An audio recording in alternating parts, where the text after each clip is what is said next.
When did you first get involved with Transformers? Hello, ladies and gentlemen of the press. It's Mark Ryan here. How are you all? Thank you for showing up.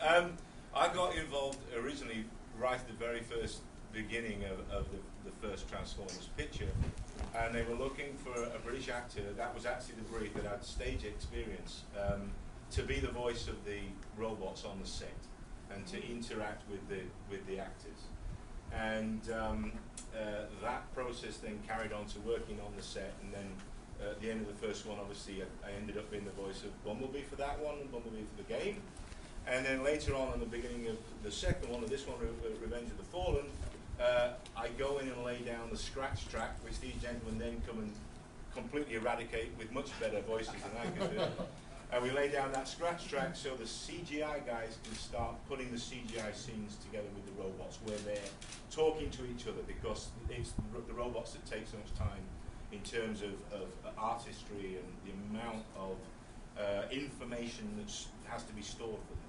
So we lay that process down first, and then I spent some time on the set on the second one, doing some voices for Edwards Air Force Base.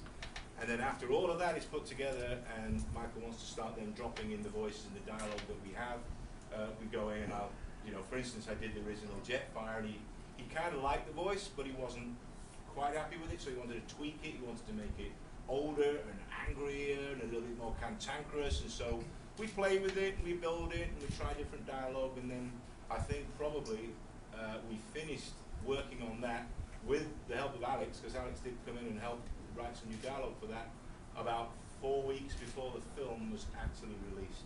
So my name is Fred Tatasciore, and I am actually a Decepticon. And I was brought here to destroy.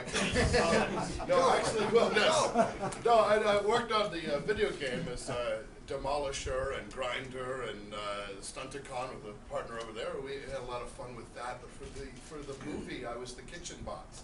So I was basically brought in, I think, after the movie was released.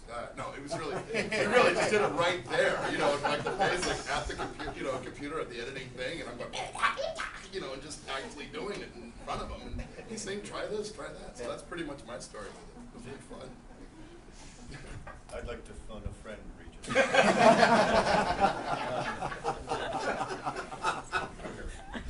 Charlie Adler, and I'm Starscream. What was the question? Well, I had to talk about. What was the process of doing the film? Yeah, was that the only? Yeah, I mean, was it the only voice that you did for Transformers 2? Yes. And Transformers 1. And Transformers 1. And what was the process for you? I was in the original series 173 years ago. When I had brown hair and eyelids. And a personality. Yeah, it was. It was a classical cave painting box.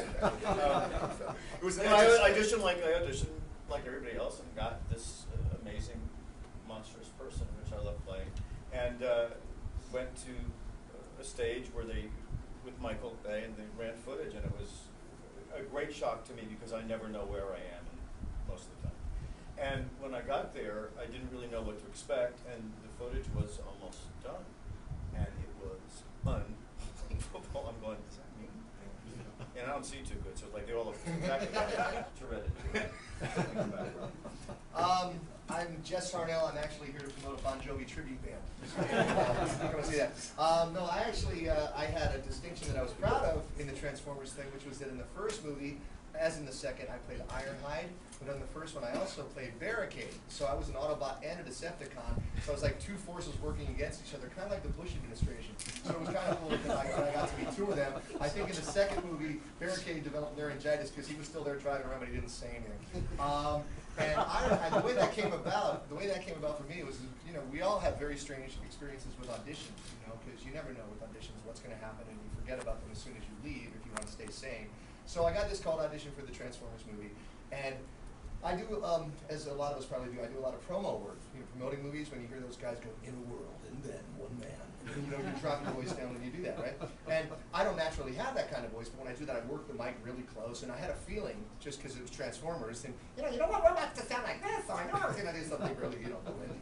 And I walked into the audition room, and I don't know if it was like this for everybody else, but there was no recording equipment. There was no mic, there was no speaker, there was a guy with a camcorder 4 feet away from me going, okay, say something, right? It was like for a student film or something, and I'm like, well, if I say something, it's going to be really, really low, and you're not really going to hear it very well. And he's like, it's cool, and I'm like, okay, so I start reading this dialogue, and I was like, pride, we have to save the city, we must find the boy, whatever the lines were, and they're like, from 4 feet away, and I'm thinking, this is going to sound like crap. And then somebody goes, hey, try with an English accent. I said, well, you got Mark Ryan to do that. They said, well, you can try too. So I ended up being, so I became sort of quasi-British, and I'm saying these lines, and I forgot all about it as soon as I left.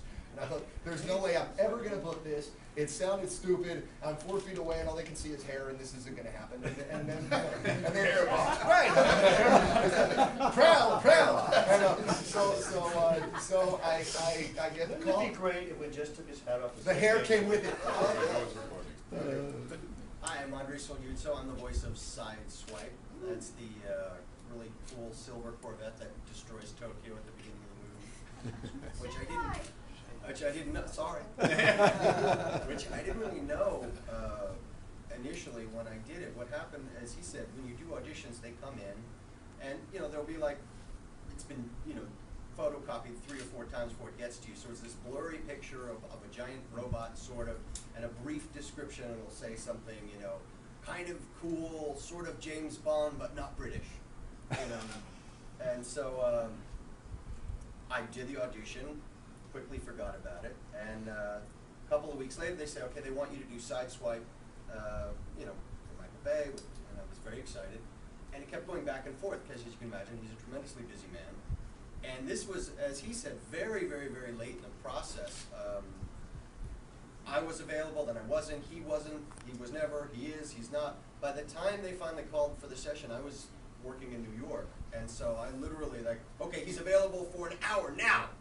And so you run to a studio, you go upstairs, and Michael Bay's in your headphones. So I've never actually even met Michael Bay.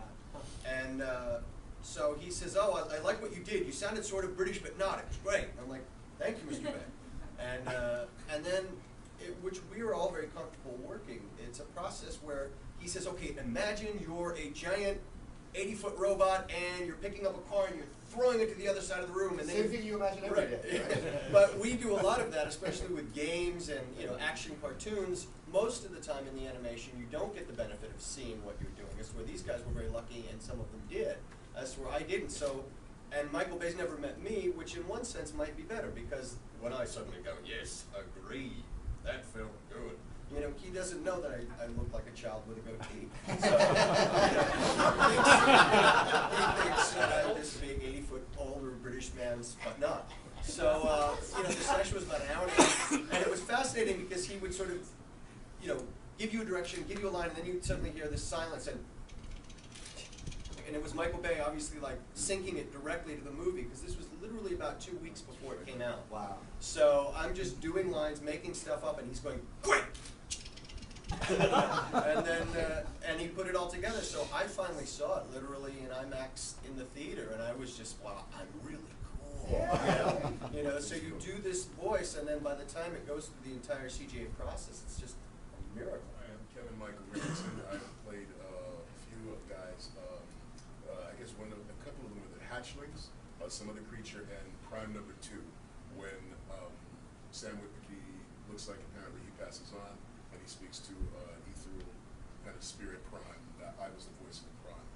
And I was brought in about, say, 6 months before the film actually came out, and I had no idea what they were going to ask me to do. They just brought me in. I met Michael Bay, and he showed me some of the footage of the robots, and I did some stuff for him on the mic, and he was very pleased. And it was very cool. I felt a little guilty seeing the behind-the-scenes stuff, but it was just pretty cool to look at. And I just want to throw it, I'm not Suge Knight, by the way. So, stutter. Where'd you grow up in? That was a long time ago.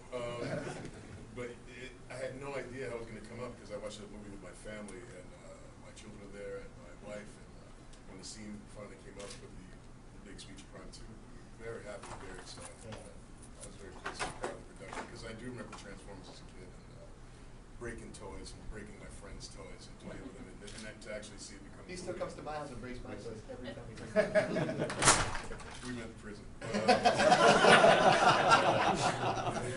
was a lot of fun. And the cast, just to work with a cast like this, it's just quite an honor. Well, we'll throw it open to questions, and Fred, you got your hand up already? Yeah, Orsi and Kurtzman told us that they were able to write dialogue for the Transformers long